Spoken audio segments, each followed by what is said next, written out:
opportunity it is to learn about how we can all live so differently and have different beginnings, but our feelings and our common humanity is very much the same. I think that is something that the girls really come away with an awareness of and an appreciation for.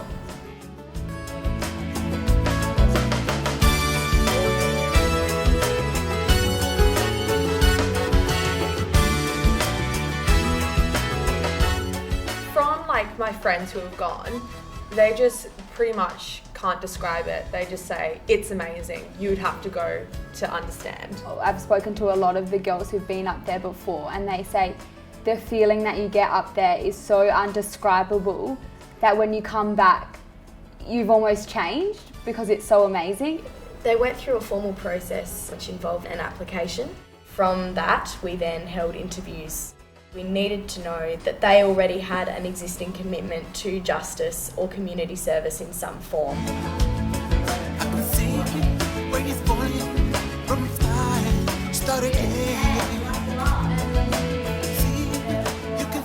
Also, as well as being excited and kind of already feeling a bit exhilarated about the whole thing, I'm also kind of a bit nervous to kind of be out of my comfort zone. I like to be really organised and always have a plan. I think one of the things is kind of, that nomadic kind of not having to do everything, kind of being able to go with the flow, I guess. You can see, I can see, rain is falling, chasing rainbow. I'm actually feeling really excited because I've actually never experienced the cultural and the community, so I'm actually really interested in finding out, how they live and everything, and definitely it's going to be very eye-opening, but I'm ready for that challenge.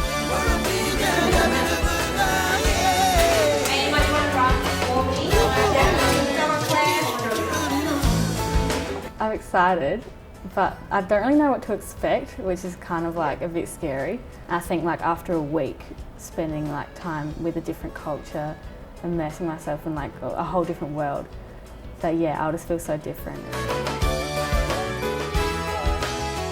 Well, I hope it does change me, because I don't really know a lot about them, so I think it'd be really, just interesting to learn a lot more about them, and if I know more about them, I think it would be easier to go out and do a bit more.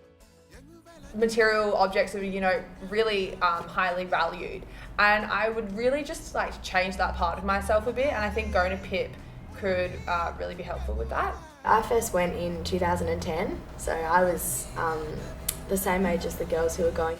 We, as part of our social justice group under Sue Hollebeck's guidance, were wanting to do something which would help us form a relationship with Indigenous people that was a bit more rich and diverse in many ways. And she said that there would be perhaps an opportunity for us through Ginny to go and visit Pipalyatjara, and we obviously were really, really excited by that. I'm really excited for the more cultural things like hunting for maku and basket weaving and drawing in the sand. But then I'm also really excited to play with the kids and visit their school and see their way of learning and how it's different to ours. It's a unique experience. We go places where people, the status quo, don't get the opportunity to visit. And then about halfway before our turning point, we're like, well, where's Maddie and Ginny? And they had a flat tyre, we're like, oh God. So we had to change the tyre. It took us about an hour. But the landscape as well was beautiful. It was tiring, but just looking out the window and seeing this vast Australia which you don't get to see. You could see how the red dirt, how it was changing, and all the green. We just couldn't believe how green it was. We are really thrilled today to have the St. Aloysius schools and staff here with us. And I would like them to stand up so that we can all give them a big hand to welcome them here to Pipalyatjara.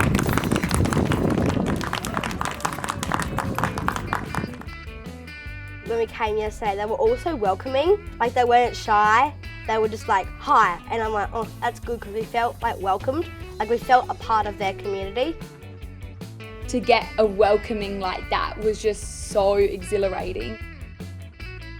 In the morning, we were playing a lot. We were playing Duck, Duck, Goose, and the girls were braiding my hair and just really mucking around and running around and being silly.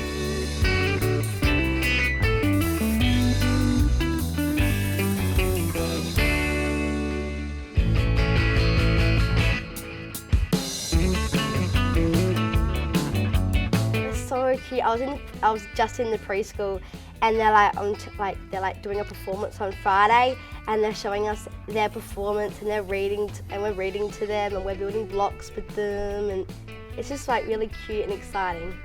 It's been amazing, and we've been doing so much, sitting in their classrooms, looking at the way school is up here, and it's amazing. And every morning we have a little routine of duck, duck, goose with the kids. It was really good just to hear about their perspective on how they live. I will go climbing on the rock. Can you tell me what's special? How many? They can climb, they can dig. What is it? Oh, it's actually big. Here's the frog. It's big.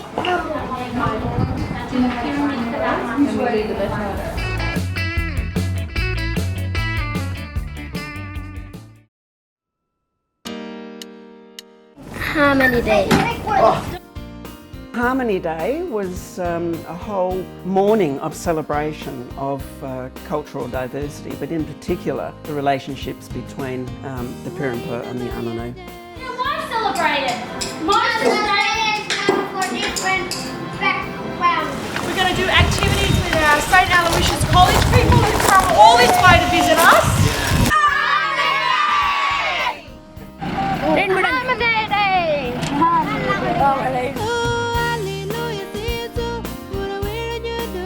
We went up Pipalyatjara Gorge.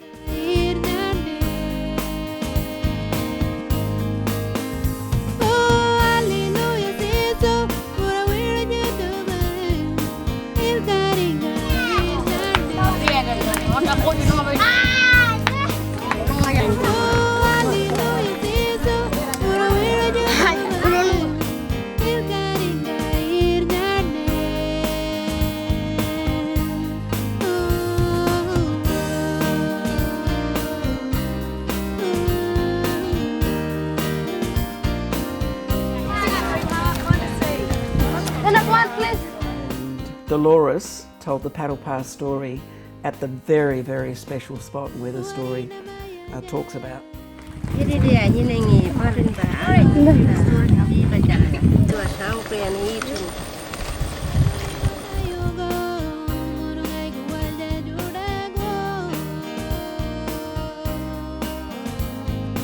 There are journeys being travelled by the Anangu as well as the Pipalyatjara, and we interconnect with them, support each other in our journeys, and it was part of acknowledging that we're all in this together on the same journey.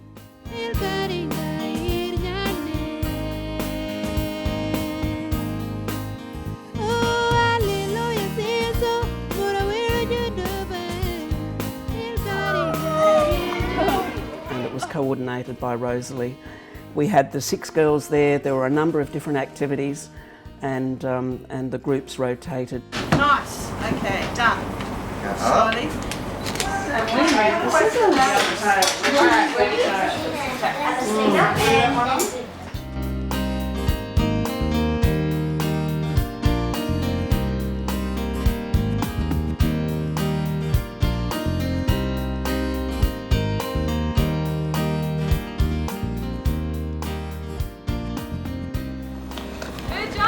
Yay!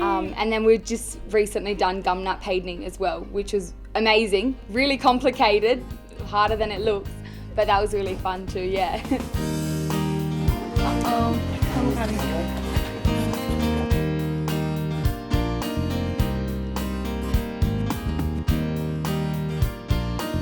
Muscles, let me try a little bit. Need you to help me push it down again. Help. Oh. Easy peasy. With a... I want this. Hold on.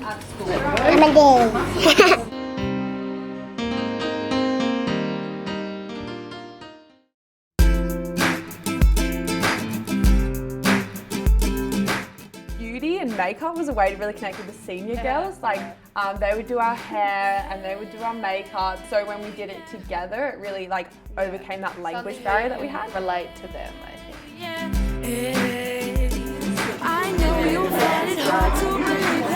It was good because we got to connect with them a little bit more.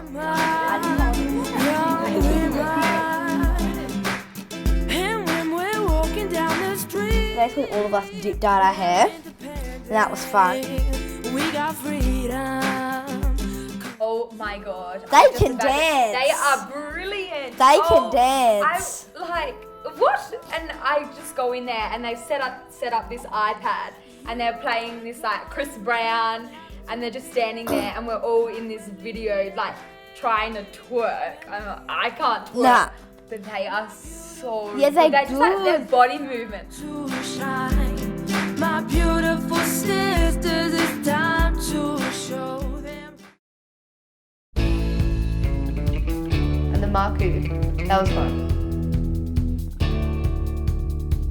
It was really interesting to just like, they just got there and they had their, you know, what were they? The crowbars? Crowbars. They just got there with their crowbars and they were like, that tree. You know, like how'd they know that? And they just started digging and they had like, I don't know, it was very methodical. Like they just knew what to do.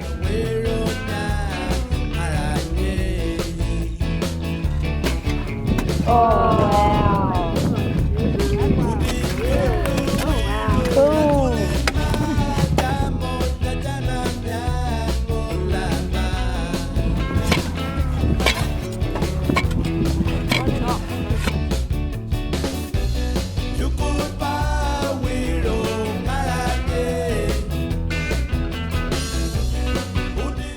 Yeah, ready, set, go. It tasted like egg yolk, I guess, to me. Like, how was the Richard grubs? I was like, oh, I don't really like egg, but at least I tried it. And Mum goes, well, good on you. At least you tried it because you would have regretted it if you didn't. And especially how willing they were to help us, even though they didn't get anything out. Like they didn't get any maku. They had to do all the hard yards, and we got to eat it. You know. Yeah. And Very they were generous. happy to be there, I guess.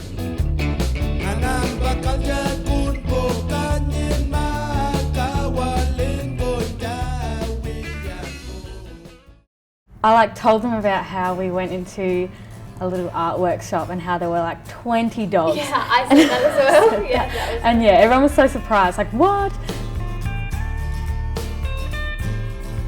Even when I was telling her when we went to the art shop and she was like really excited to see all the artwork and I pulled one artwork out, she was like, oh, Marley, that's beautiful. I was like, yeah, that's all handmade. Like it's all done by themselves. And then I was talking about how I got them like gum nuts and they're like, oh my God, the detail on this. I was like, yeah, I know.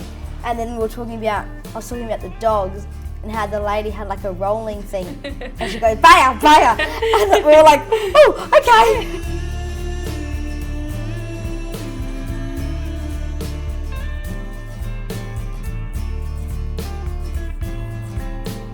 The chrysoprase was like going there. It was really, I don't know, it was such like a pretty landscape and it was just like Easter egg hunting in a way, you know, just walking around, oop, found another one. I loved it. It meant so much to me. Like I was like, oh, look, these beautiful things. Oh my God, we got it in Western Australia. And my family was kind of just like, yeah.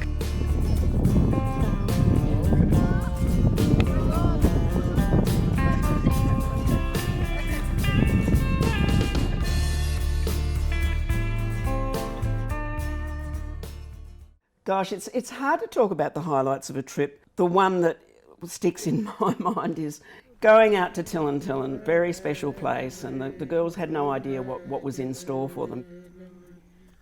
Went into Kalka to find Molly, and Dolores came, her daughter Dolores, and Dolores' granddaughter came to one.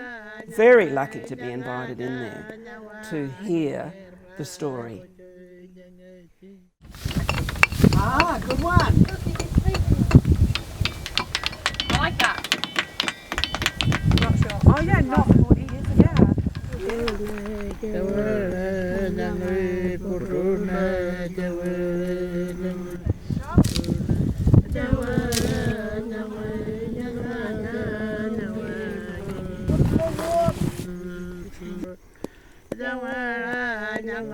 The way they could just kind of point at things and tell a story, or like the way they could just, you know, they really just looked at home. And Molly took up position and told the dreaming story. and to this totally enraptured audience. It was just so special with the setting sun.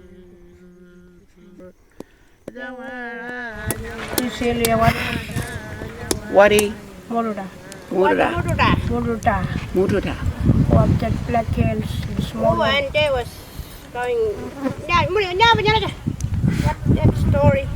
Molly was amazing. Yeah. Like, the little stories we got, you know, and how I didn't even know anything about it, like, you know, and then we were told, like, she's kind of a little bit famous, I guess. Call others, but I'm busy working at Stop. Really?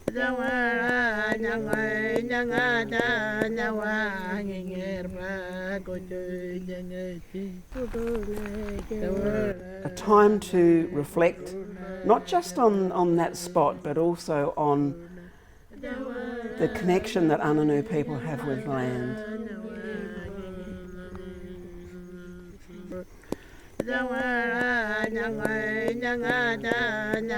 It was totally fascinating, and I love the way they were so like comfortable with the environment around them.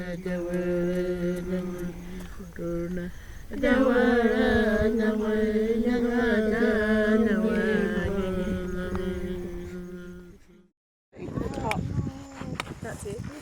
I told my mum about me trying kangaroo tail, maluhu, me being a vegetarian for, you know, a year, so it's not too bad. But so she was pretty surprised, but I think she understood that, you know, I was really embracing everything. It's not bad. It's not bad tasting. It's actually quite good. First thing my dad asked me, he goes, "Oh, how was the kangaroo tail?" I was like, "Oh, it actually doesn't taste like chicken." What do you reckon? That's called singing. Yeah. Mahali was munching on Yeah, it like incredible. this. And I was about like, "Is there any more?" What does it taste like, girls? No idea. It's like, it's meat. Definitely, but I don't know. It's really different.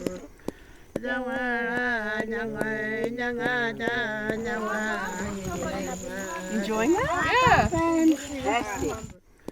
And there was a power blackout, so that was the reality of life on the lands. You know, it was a real wake-up call for us. There's actually a blackout, and no one else has any food, but we like the kangaroo tail, so basically we're the only ones eating dinner tonight. It's just almost the perfect end.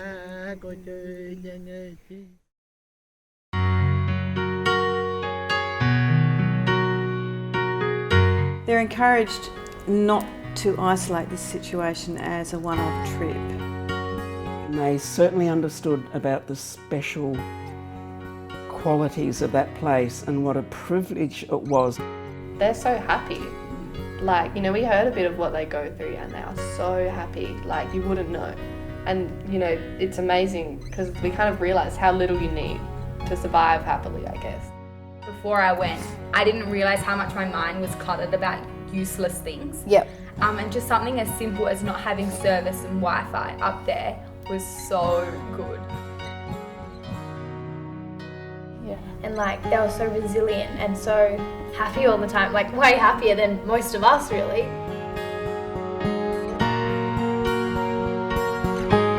I just realised, like, you know, I just can't believe how fortunate I am. It was definitely an eye-opener to see how they live compared to me.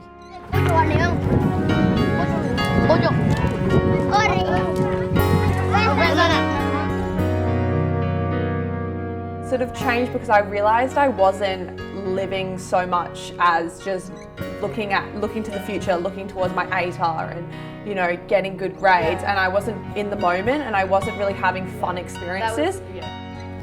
I just think I won't ever look at Indigenous people and remote communities the same again. Like, and yeah, how we just have a bond with them. You can't really break that or forget it. Like, yeah, it's just life-changing, I think.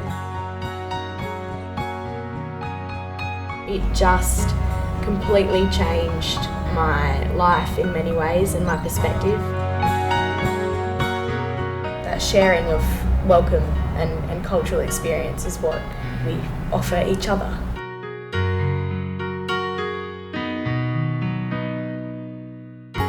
And the school is really supportive, so that if there is an opportunity for them to maybe extend their education outside of Pipalyatjara, then that can always take place. I think experience it, because it's like, it's so important, and it's like, you know, it really is true Australian culture. And to be prepared to go on that journey. Not the 2-week tourist, but to let that dirt get in their boots and be prepared to keep on a journey when they come back. We'll be asking them how do they plan to implement what they've learned. Well, for the rest of their lives, really. So why not?